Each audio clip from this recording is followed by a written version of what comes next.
A lovely family of such friendly people, including you, and to go from that to this.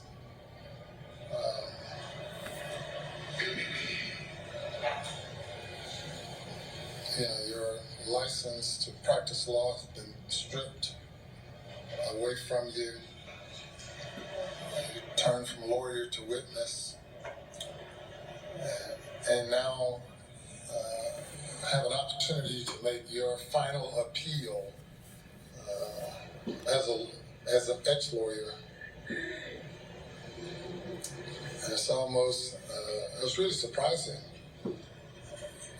that you're waiving this right at this time. And if you opt to do so, it's on you. You're not compelled to say anything, but you have the opportunity to do so. And I tell you again, I respect this court, but I'm innocent. I would never, under any circumstances, hurt my wife Maggie, and I would never, under any circumstances, hurt my son Paul. Well, and it might not have been you. It might have been the monster you become when you take 15, 20, 30, 40, 50, 60 opioid pills. Maybe you become another person. I've seen that before. The person standing before me was not the person who committed the crime, though it's the same individual.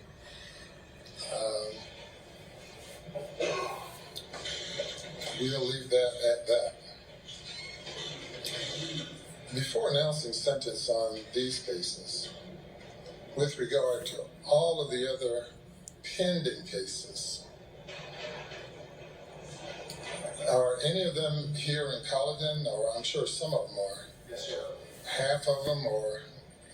I don't have that in front of me, but there are a substantial number of charges here. There's some in Hampton, Hartsburg, Beaufort, Allendale. There may be others I'm not thinking of right now. We might have worn out our welcome here in Colleton. They have been, and I'll take this opportunity to thank Sheriff Hill and all of the court officials and really everyone I've met and dealt with while here in Colleton County. Just been great. But without any delay, we're going to schedule some of the other matters. I know Mr. Harpootlian's scheduling is complicated, and you've sacrificed quite a bit to be able to be here defending Mr. Murdaugh, as well as the Attorney General's office, with all the other many things and obligations you have. And to be able to have the Attorney General here, Alan Wilson, for the period of time that he's devoted to being here, along with everyone else, it's been quite a sacrifice. But there are other victims whose cases deserve to be heard. And this case has jumped some of those other cases. Perhaps jumped it because of this case resulting in an assault on the integrity of the judicial system in our state, law enforcement in our state. Even during this trial, the law enforcement have been maligned for the past 5 or 6 weeks by one who had access to the wheels of justice, to be able to deflect the investigation. And as the evidence is pointed out in this case, the looming storm that Mr. Waters talked about, I can just imagine on that day, June 7th, when a lawyer is confronted and confesses to having stolen over $500,000 from a client, and he has a tagger like Mark Tinsley on his tail pursuing discovery in the case involving the death of Mallory Beach, and having a father, for the most part, on his deathbed.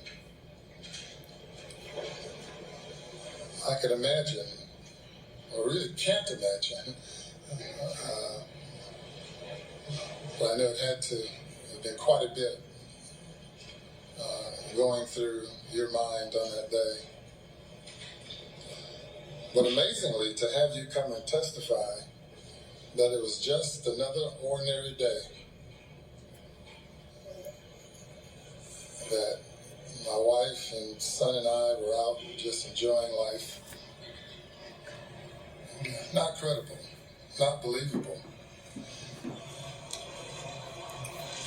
You can convince yourself about it, but obviously you have the inability to convince anyone else about that. So, if you made any such arguments as a lawyer, you would lose every case like that.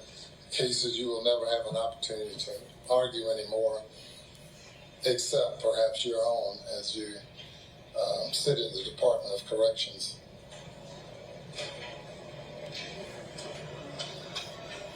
Anything further? No, sir.